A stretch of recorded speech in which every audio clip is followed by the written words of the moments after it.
Hello friends, if you want to learn NCERT Science, you are at the right place. I am Rajpal Singh and you are watching Easy Science with Rajpal. Please hit the subscribe button and press the bell icon for my latest videos. Let's learn science.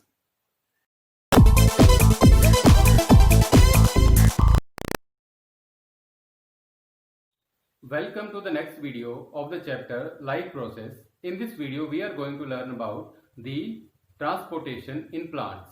There are other videos from this chapter. They are about the transportation in animals, nutrition, and all those videos are available. So you can watch them also. So in this video, we are going to learn about the transportation in plants. As you know that there is a requirement of carbon dioxide for the process of photosynthesis, and it is required in the leaves, and for the complete process of the photosynthesis you also require water and minerals. So water and minerals are absorbed by the roots, and the carbon dioxide is absorbed by the stomata present on the leaves. So they are at the distance, so they need to be transported to a leaf at one place, so the food can be made. And once the food is made, that need to be transported to all parts of the plant. So there are two kinds of movement or the transportation that is required in the plant: the transportation of water and minerals and the transportation of food that is synthesized in the leaves. So for that, plant need a mechanism different for the that transportation of water and different for the transportation of food. So we will be studying them in two parts. First we will study about the transportation of water, then we will study the transportation of food. If the distance between the photosynthetic material containing organ, that is leaf, and the organ which is directly touched in the soil, that is root, if the distance between them is very small, as in the smaller plants, there is no need of the very specialized tissues present in them. The water can reach to the leaves by the simple process of diffusion. So diffusion is the main process in the smaller plants. However, if you look at the very long plants, they have a very long height, and by them they cannot transport the water, because water cannot by itself goes from root to the leaves. So they need a proper transportation system for water and the food. So what we are going to study is the transportation in the long plants. In the smaller plants, it can simply reach that leaves by the process of diffusion. If you compare the transportation with the animals have very higher rate of transportation, because they need higher energy, they need movement, all the cells are alive, and in plants most of the cells are dead, they don't move, so there is a very low requirement of energy. So if energy required is low, the transportation will also be low. So in as comparison to the transportation of the nutrients in the animals, the transportation of nutrients or the food in the plants is quite low as compared to the animals. So let's begin with the transportation of water. As you have studied in the previous classes, that water is transported by xylem. So in xylem there are xylem fiber, xylem parenchyma, tracheids, vessels.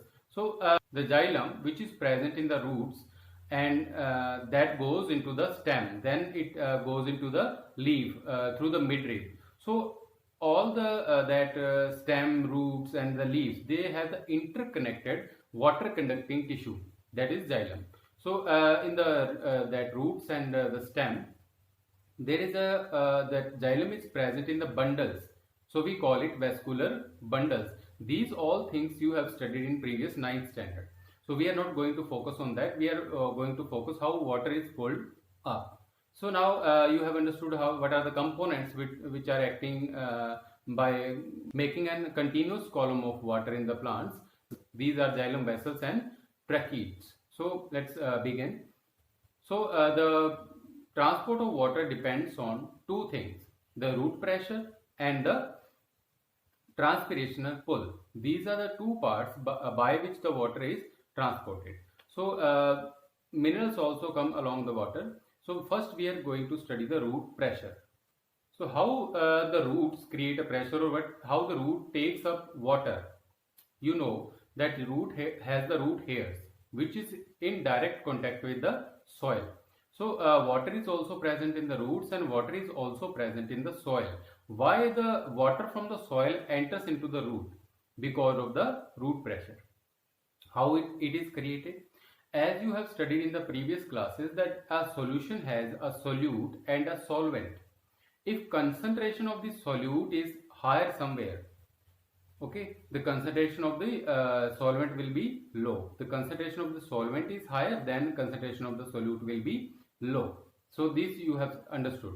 So let's think about the two waters which are present in the root and the soil. So there are different ions present in the soil, so it takes up ions. When it takes up ions, so the water present in the roots has higher that concentration of the ions that they are present outside in the soil. So if the root has the higher concentration of the ions, the concentration of water becomes low. The concentration of water now becomes higher in the soil, and from the soil the water enters into the root, because water enters into the root to eliminate this difference of the concentrations. As you have studied, the water moves from the higher concentration to the lower concentration. When the roots are taking ions, they reduce automatically the solute concentration is going higher, the solvent concentration, which is water, is coming down, so water concentration is low. So water from the soil will enter into the root. This is how root pressure is created. So the water entering into the root by the root pressure creates a column of water which is directly pushed upward. That water which is entering, they don't have any other spaces to go. The water will move to the upward direction through the xylem present in the roots. So this is the one fact, that root pressure of the transportation of water.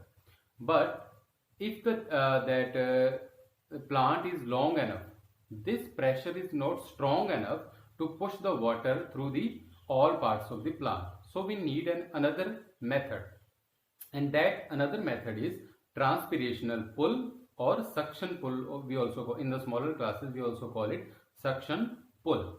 So what is transpirational pull? The transpirational pull is created by transpiration. So now what is transpiration? Transpiration is the loss of water from the aerial parts of the plant in the form of vapor is known as transpiration. So this is the definition. So how we understand it, how the water is lost? As you know, during the day, sun is there and water is present in the leaf, which is coming from that roots. So water which is present there, all of you know that water has cohesive properties. Cohesive means the molecules of the water need to stick together. As you have observed during the rain, if you throw some water, it becomes a sphere, a smaller drop, because the molecules of water want to stick together. So they have a close friendship with each other. They want to stick together. So this is known as cohesive property of the water. Okay, so from the leaf, when one molecule of water is pulled up by the sun, the heat of the sun, the heat of the sun is absorbed by water, and the water vibrates. When it vibrates, it leaves the surface, as it also leaves in if you have a water put in the tumbler, you put it in the sunshine, it will evaporate in the same way. Evaporation happens. When one molecule evaporates due to the heat, it pulls the another molecule, because it is connected. It has cohesive properties with the another water molecule. So in turn, that water molecule pulls another molecule. So there is a chain or the column of water present in the xylem. So if one molecule is pulled up by the sun, it will pull another, it will pull another. So there is a transpirational pull. It doesn't happen at night, it happens during the day because of the sunshine. So this is how transpirational pull is created. By this transpirational pull, the water is continuously pulled upward.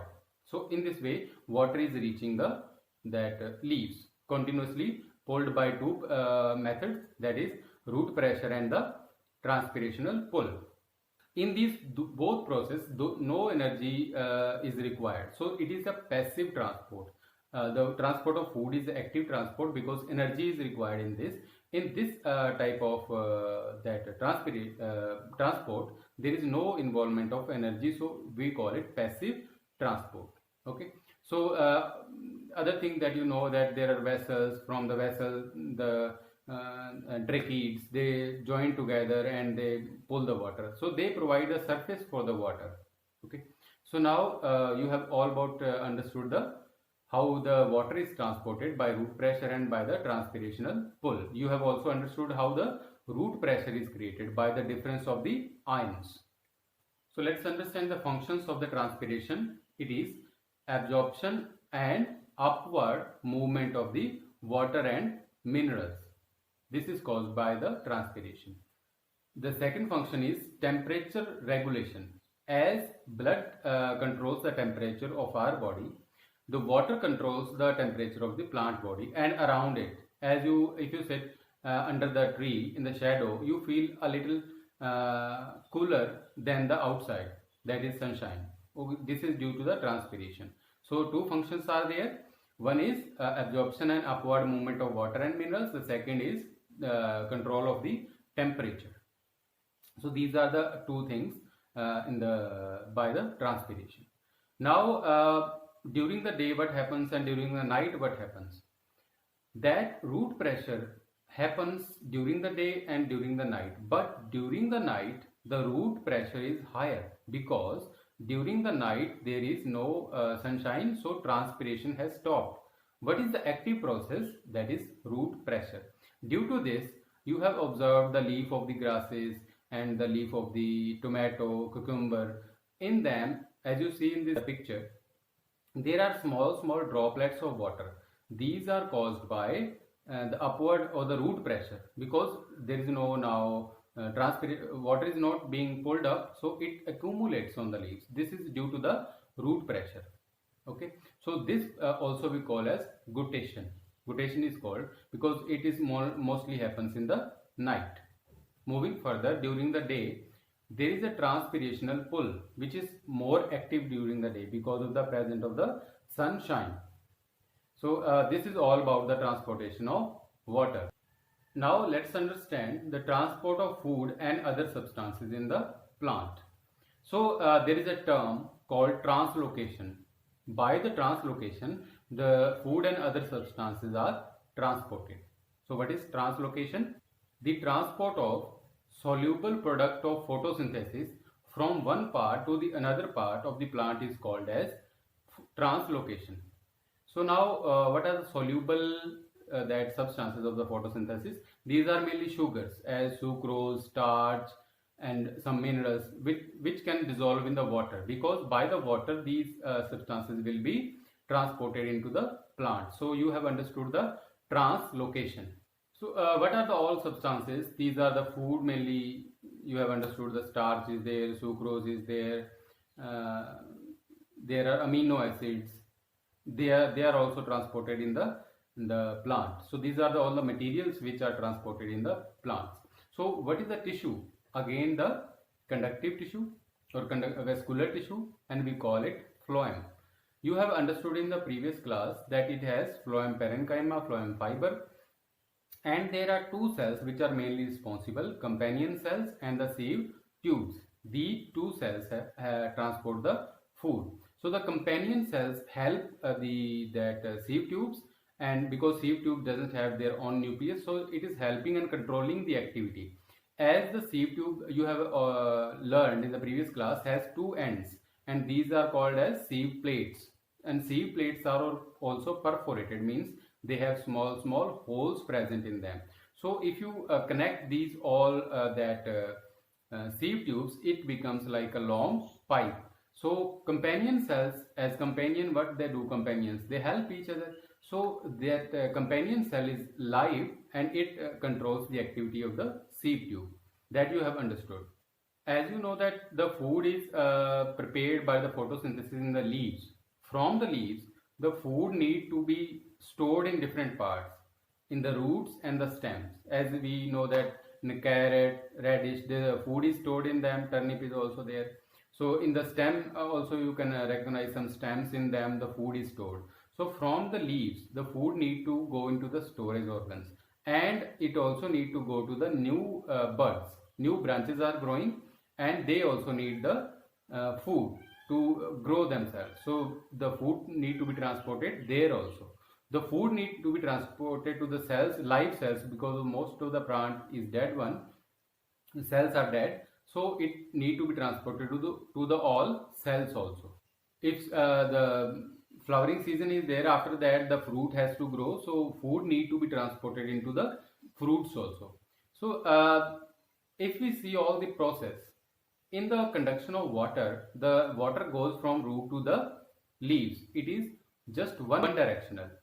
But if you think about the food, it cannot be one directional. It has to go from the root leaf to the root. If the requirement is there, the food stored in the roots need to go to the newly growing branches. So there is a two-way movement. It is a very important question. In the phloem, water food can be transported into two parts: the upward movement and the downward movement also. In two ways, what food can be transported. So this is a basic difference. In this transport of food, we call it active transport. Means the cells are utilizing energy in the form of ATP, because the food need to be pushed to one direction to the another. And how this happens? These companion cells, they taking water into them, and they also taking food materials into them, and they transport this whole material into the sieve tubes. Now in the sieve tubes, concentration of water is higher, and they also have the food material. Now there are tissues which have the lower concentration. So because as in the previous we have understood that the food is dissolved in the water, and here in the sieve tubes the concentration of water is higher. Now from this, there is a lower concentration in the tissues, so water along with the food material will move to the lower concentration. Wherever the lower concentration is required, maybe in the roots, maybe in the newly growing branches, maybe in the fruit. So that food will be along with the water going to these areas. So this is how companion cells are controlling the activity of the sieve tubes, by making the pressure higher, and from the high pressure that food material will move to the low pressure in the different tissues. So it can be two directional. Wherever the pressure is low, it will move into that direction. If the pressure is low in the upper part, it will move to the upper part. If the pressure the pressure of the food and other material is low in the other tissues, it will move downward. So both way it can move. This pressure can also be called as osmotic pressure in the phloem, because what is osmotic? Osmosis is the different class of the diffusion, and if water concentration is higher, we also call it higher osmotic pressure. By endoosmosis, the water is taken in. So in that water there are dissolved food materials. So from the higher concentration in the phloem, it will move to the lower concentration in the tissues. So we need to understand that if spring season is there, in the spring season, you know that new branches, new buds are growing on the plants. So the new buds need lot of food and energy. So the food is, if it is stored in the roots, it has to go to toward the newly growing buds. So it can be transported from root to the upper parts also, and energy is spent in the form of ATP, because we have understood that osmotic pressure is generated in the phloem, and to take up water actively means it is not done by diffusion. Actively means spending energy in the form of ATP. That's why we call it active process. So in this all we have understood the transportation in plants. This is a very easy topic to understand. So thank you very much. I think you have understood the topic.